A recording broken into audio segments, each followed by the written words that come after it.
Hello everyone, अस्सलाम वालेकुम। कैसे हैं आप सब लोग? उम्मीद है आप सब लोग खैरियत से होंगे। मैं भी खैरियत से हूँ। और आज नैना की वीडियो देखी और खैर उसके अंदर बहुत ज़्यादा बचपना है। वो अपनी बात को सही तरह से रख नहीं पाती है, सही तरह से वो अपने आप को क्लियर भी नहीं कर पाती है। बहुत सारी चीज़ें उसके अंदर, उसकी एज की कमी से वो अपने आप को बहुत ज़्यादा उसके अंदर कमी, उसकी बातचीत में कमी हो जाती हैं, जो कि उसको उतना तजुर्बा भी नहीं है उस चीज़ को लेके। उसकी माँ भी सीधी हैं और वो भी मतलब अपनी कम उम्र की, वो तो नैना तो तेज़ है खैर वो, लेकिन अपनी कम उम्र की खातिर वो उस चीज़ को सही से क्लियर नहीं कर पाती। उस चीज़ को, अपने बात को रखने का उसको सही ढंग नहीं मिल पाता है, क्योंकि वो बहुत ज़्यादा अपने रिश्तों से बहुत ज़्यादा मतलब परेशान है। अपने रिश्तों की दूरियों से बहुत ज़्यादा परेशान है। जो रिश्तेदारों ने उससे इतनी दूरियां बना दी हैं, ख़ास तौर से उसके भाइयों ने जो उससे इतनी दूरियां बना रखी हैं, जिसकी वजह से वो चाहती है कि कुछ ऐसा बोल के, जो कि उसे लगता है कि कुछ क्लियर करके मैं शायद अपने भाई को के करीब हो जाऊंगी, अपने रिश्तों के मैं करीब हो जाऊंगी, जो कि उससे दूरियां बर्दाश्त नहीं होती। क्योंकि वो रिश्तों की वजह से उसको बहुत ज़्यादा वो होता है, बहुत ज़्यादा वो झेलती है अपने रिश्तों की वजह से, रिश्तों की दूरियों की वजह से। और उनके जैसे रिश्ते जो कि एक दूसरे में इतनी रिश्तेदारी घुसी पड़ी हुई है कि जो एक दूसरे से रिश्तेदार बहुत ज़्यादा आपस में इतने ज़्यादा क्लोज़ रिश्ते हैं इन लोगों के, तो उसकी वजह से वो बच्ची बहुत ज़्यादा परेशान रहती है। इवन उसकी सास और उसकी नानी सगी बहनें हैं, उसमें सगी बहनें हैं वो। फरिया के पापा और शाहरुख के पापा दोनों सगे भाई, बिल्कुल ही सगे भाइयों के रिश्ते हैं। तो वो रिश्ते ऐसे इन लोगों के आपस में इतने ज़्यादा करीबी रिश्ते हैं कि ये लोग परेशान, नैना परेशान होती है कि सबके रिश्ते अपनी अपनी जगह पे सही हैं, लेकिन नैना को सबने एक तरफ कर दिया बिल्कुल ही, और उसके रिश्तों को बिल्कुल उससे दूरी सबने रिश्तों से बना रखी है। तो इसकी वजह से वो बेचारी बहुत ज़्यादा कंफ्यूज हो जाती है। अब कुछ भी बोल देती है, कुछ भी वो कर, कुछ भी मतलब बोलती है वो। जिस तरह से उनने कल बोला, क्लियर करने की कोशिश करी, लेकिन वो सही तरह से बात ना रख पाई, ना ही बात को ख़त्म कर पाई, ना ही रख पाई बात को, ना ही समेट पाई बात को, कुछ भी नहीं हुआ।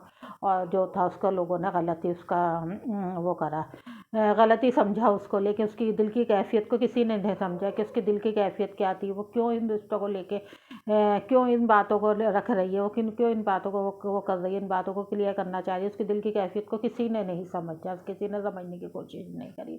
जब उसके अपने भाई नहीं समझते तो और कोई क्या समझेगा? जब उसके भाइयों को नहीं लगता कि उनकी बहन किस हद तक परेशान है, किस हद तक डिप्रेशन में है, और किस तरह की बातें, डिप्रेशन में ही इंसान जब होता है तो इस तरह की बातें करता है कि वो सही बात को भी तो उसमें नहीं रख पा रहा, अपना जो कहना चाह रहा है। तो बेचारी जो थी वो रिश्तों को संभालने के लिए वो कुछ से कुछ बोल पा रही थी, कुछ से कुछ कह पा रही थी, लेकिन जो भी कुछ है नैना, सब कुछ तो क्लियर हो चुका है। तुम्हें क्या ज़रूरत है तो मुझे इस तरह से बोलने की, या तुम्हें इस तरह से नहीं बोलना चाहिए।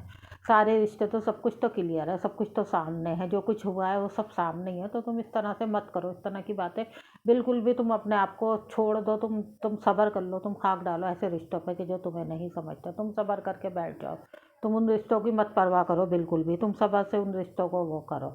जब अल्लाह करेगा तो देखना, आज ये तुम्हारे ही पास आएंगे, तुम्हारे भाई जो हैं तुम्हारे पास खुद चल के आएंगे, खुद तुम्हारी इज्जत करेंगे, खुद तुम्हारे पास चल के आएंगे। यही भाई तुम्हारे पास चल के आएंगे, इसलिए तुम बिल्कुल भी परवाह मत करो। तुम चुपचाप से बिल्कुल सब्र कर लो। जो तुम्हारी फ्रेंड आज भौंक रही है, इतनी बुरी तरह से बोल रही है, तो वो भी चुप होकर बैठ जाएगी अगर तुम सब्र करके तुम बैठ जाओ।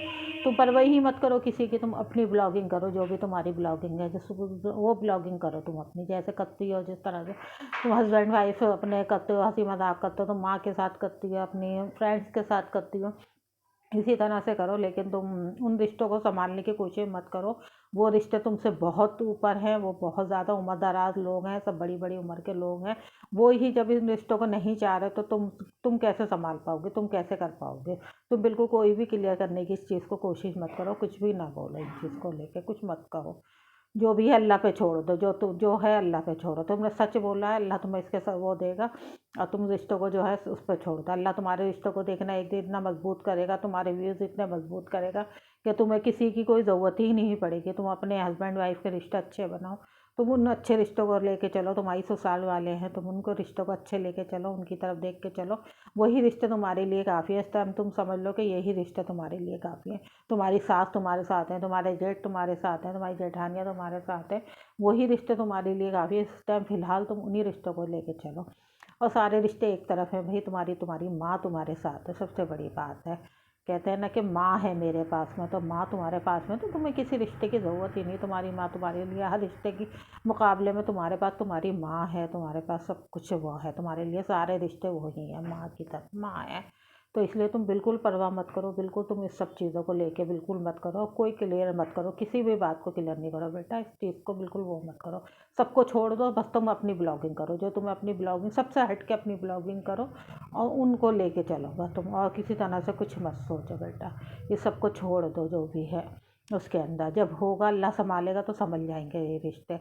जिनके जो मसले हैं वो अपने मसले अपना आप देखते रहेंगे। आज सितारा को देखो कि सितारा की वीडियो में देखो कि वो उस एब नॉर्मल बच्ची थी, वो बहुत प्यारी सी बच्ची थी, उसके साथ में वो उससे मतलब दुआ मांगने को कह रही थी कि भाई मेरे लिए दुआ करो, मेरे लिए वो करो, तो उसकी दिल की खुद ही देखो तुम, उसकी कैफियत देखो कि उसकी कैसी कैफियत होगी। जो उस बच्ची के लिए वो दुआ मांगने के लिए उससे कर रही थी कि उसको उन्हें ला के शॉपिंग कराई, उसको कपड़े दिलाए, उसको सब कुछ वो करा और उससे कहा कि मेरे लिए तुम दुआ मांगो, तो उसकी कैफियत देखो कैसी होगी। तो अल्लाह पाक उस बच्ची को भी ठीक कर दे, उस बच्ची जो थी, जो भी मासूम बच्ची थी, अल्लाह पाक उसको ठीक करे, उसका दिल दिमाग ठीक करे उस बच्ची को। अल्लाह पाक सबको अपनी पनाह में रखे, मालिक का वो करे। तो सितारे की खुद कैफियत देखो, वो कैसी कैफियत की कैसी मालिक हो रही है, खुद ही डिप्रेशन में लगती है, वो सारा दिन बोलती है, बात करती है, सब कुछ करती है, लेकिन कितनी ज़्यादा वो डिप्रेशन में लगती है, कितनी ज़्यादा वो होती है, उसके खुद ही नहीं समझ में आता मैं क्या क्या रहा हूँ, क्या कर रही हूँ, अब बोल क्या रही हूँ और कर क्या रही हूँ। उसका खुद ही वो नहीं होता। उसका कभी स्कार्फ बन जाता है, तो कभी उसका कुछ हो जाता है, कभी उसके बाल खुले हो जाते हैं, कभी कैसा दुपट्टा हो जाता है, कभी कहीं मस्त हो जाती है, बस उसका तो अपना यही वो है। तो वो खुद ही डिप्रेशन में है, तो उसके डिप्रेशन का तो क्या क्या है, क्या वो कर सकते हैं। तो बेटा तुम उनकी क्लियर नहीं कर सकती, जो भी कुछ है वो अपना खुद देख लेंगे, तुम किसी तरह से किसी को क्लियर मत करो। और ना तुम ये चाहो कि तुम्हारे भाई तुम्हारे क्लियर करने से तुम्हारे भाई तुम्हारे पास आ जाएंगे, कुछ होंगे, कुछ नहीं होगा।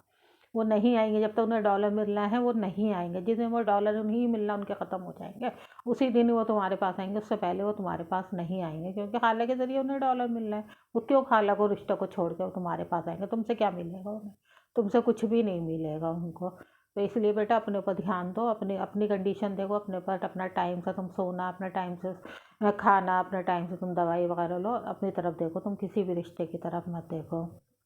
सलमा के ऊपर, सलमा के बच्चे को लेके लोग इतने इतने परेशान हैं, इतने इतने घंटों की लाइवों में सलमा के बच्चे को कहा जाता है कि सलमा का बच्चा नहीं हो रहा, सलमा के बेटा बच्चा नहीं हो रहा, सलमा के बच्चा कब होगा, सलमा के 10 महीने में होगा कि 12 महीने में होगा। ओफ़ो, समझ में नहीं आता कि ये लोग मतलब ऊपर वाले को नहीं देखते, कि इन्हें लगता नहीं, इन्होंने कभी बच्चे होते हुए देखा नहीं लोगों के कि बच्चे कैसे होते हैं कैसे नहीं होते। अरे भाई जब उसको उसको कहते हैं कि हाँ झूठ बोल रही है सलमा, उसके कोई बच्चा नहीं होना, वो प्रेग्नेंट नहीं है, तो क्या तुम्हें उसकी वीडियो में देख के लगता नहीं कि वो प्रेग्नेंट है या नहीं है? उसकी कंडीशन देख के लगता नहीं कि वो प्रेग्नेंट है नहीं है? उसके अंदर उसको बोला जाएगा कि वो तो पहाड़ों पे चढ़ जाती है, उसको बोला जाएगा वो तो आराम से उठती बैठती है। क्यों, क्या प्रेग्नेंट लेडियाँ क्या जॉब नहीं करती हैं? कोई जॉब नहीं करती। प्रेग्नेंट लेडी जो होती है, जो जॉब पे जाती है, वो क्या छुट्टी लेके 9 महीने के लिए घर में बैठ जाती हैं? वो जॉब पे नहीं जाती हैं वो प्रेग्नेंट लेडी। क्या वो घर में बैठ के गुजारती हैं? मैंने तो इतना इतना देखा है कि ऐसे ऐसे पैरों पे सूजन आ जाती है, प्रेग्नेंट लेडी के पैर सूज जाते हैं। जब भी बेचारी जॉब करती है वो अपनी छुट्टियाँ बाद के लिए बचा के रखती है कि ये छुट्टियाँ हमें बाद में काम आएंगी, तो वो एंड टाइम तक जॉब करती रहती हैं। मेरे घर की खुद की बहू है जो हैं, मेरे जेठ की बहू है, वो एंड टाइम तक बिल्कुल उसने जॉब करी है, बिल्कुल टाइम गई है वो। और उसने एक छुट्टी पहले नहीं ली, यही सोच के कि बाद को उसको जो छुट्टियाँ होंगी वो उसके काम आएंगी।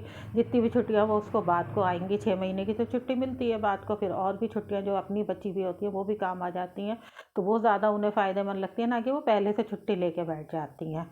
क्या प्रेग्नेंट लेडी एक्टिव नहीं होती हैं? बहुत सी लेडी हैं, बहुत अलग अलग कंडीशन पे, सबकी अलग अलग कंडीशन होती है। किसी लेडी के बहुत ज़्यादा बीमार रहती है, कोई लेडी बहुत ज़्यादा बिस्तर पे ही रहती है 9 महीने, कोई लेडी बहुत एक्टिव रहती है। सबका अपना अपना होता है। सब डॉक्टर भी बताते हैं कि चलो, लोग पार्कों में जा के टहलते हैं, प्रेग्नेंट लेडी पार्कों में जा के टहलती हैं। और हमारी अम्मी तो बताया करती थी कि पहले जब 9 महीने में लेडीज़ को सिल पे मसाला पिसवाते थे, आटा गूंदवाते थे कि बच्चा होने में कोई परेशानी ना हो, कि ऑपरेशन ना हो, नॉर्मल डिलीवरी हो जाए, तो लेडीज़ सिलों पे पीसा करती थी, अपने आटा गूंदा करती थी, कपड़े धोया करती थी, उठती बैठती, बार बार उठना बैठने का काम करवाते थे। 9 महीने में लेडीज़ को जल्दी से बैठने नहीं देते थे एक जगह पे, कि बार बार उनको उठा बैठी का काम कराया जाता था कि कहीं इनका बच्चे होने में कोई परेशानी ना हो, बच्चा आसानी से हो जाए। तो लेडीज़ क्या काम नहीं करती है 9वें महीने में? क्या लेडीज़ चलती फिरती नहीं है क्या? बिल्कुल बिस्तर पकड़ लेती। क्या आपके अपने बच्चे नहीं हुए?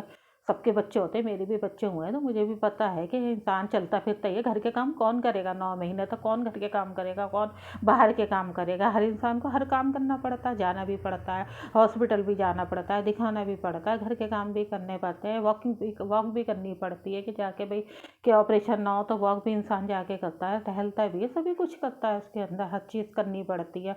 घर के अंदर तो नहीं बैठा जा सकता। तो इसको सलमा को इतना ट्रोल किया जा रहा है जैसे किसी के आज तक बच्चे ही ना हो, किसी ने बच्चे होते हुए ही ना पता हो कि बच्चे होते हैं, किस तरह से होते हैं, क्या होते हैं। अरे भाई, जब अल्लाह को वो रूह उतारनी होगी, जिस टाइम उतारनी होगी, जिस दिन उतारनी होगी, उसी दिन ही उतरेगी, उससे पहले किसी के कहने से नहीं उतरेगी वो। जब भी अल्लाह को उतारनी होगी, जिस टाइम पे उतारनी होगी, अभी उतार दे के 4 दिन के बाद उतारे कि 10 दिन के बाद उतारे, जब अल्लाह को उतारनी होगी जब ही उतारेगी। लोगों के 10-10 महीने भी लग जाते हैं बच्चे होने में, 9 महीने चढ़ के 10वें महीने में ही लोगों के बच्चे होते हैं। ऐसा भी हमने देखा है, खुद अपनी उसमें देखा है कि भाई ऐसा भी होता है। तो जब अल्लाह को जब जो रूह उतारनी होगी, जिस टाइम उतारनी होगी, उसी टाइम ही उतरेगी। तुम्हारी इतने फिक्र करने से, इतना टोल करने से कुछ नहीं होगा। तुम तो खाली बकवास करने के लिए बैठ जाते हो और उसमें लाइव कर कर के बकवास करते रहते हो कि ऐसा हो गया और वैसा हो गया।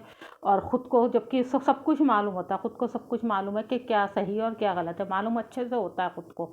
लेकिन क्या करना है, खाली व्यूज़ लेने और बोलना है इस बात पे, बोल के इसको मतलब दूसरे को बोल के और वो करना है। दूसरे को सोचते हैं कि दूसरा भी डिप्रेशन में जाए और हम बोलें और दूसरा डिप्रेशन में जाए। तो ऐसा कुछ नहीं होता है। जब इंसान को जिस टाइम अल्लाह को, जिस टाइम जो रूह उतारनी है वो दुनिया में, जिस टाइम उन्होंने जो टाइम मुकर्रर किया है उसी टाइम ही आएगी। जाने का टाइम भी और आने का टाइम भी उसी के हाथ में। कोई इंसान चाह के भी कुछ नहीं कर सकता, इसमें कोई वो नहीं हो सकता। और अल्लाह पाक नेक घड़ी नेक वक्त में अल्लाह पाक सलमा को ज़िंदगी तंदुरुस्ती के साथ, उसके बच्चे को भी और ख़ुद सलमा की भी ज़िंदगी तंदुरुस्ती के साथ में अल्लाह पाक उसको डिलीवरी कराए, उसको सुकून की डिलीवरी कराए। अल्लाह पाक चैन से उसके घर में हंसता खेलता बच्चा आए और हंसती खेलती वो भी अपने रहे और सारी ज़िंदगी अल्लाह पाक खुशियाँ दे और खुशियाँ अता करे मालिक सबको। चलिए, इसी बात पे मैं वीडियो का एंड करती हूँ और अल्लाह पाक से दुआ करूँगी कि अल्लाह पाक खैर से उसका अपना बच्चे हो जाए। अल्लाह हाफ़िज़।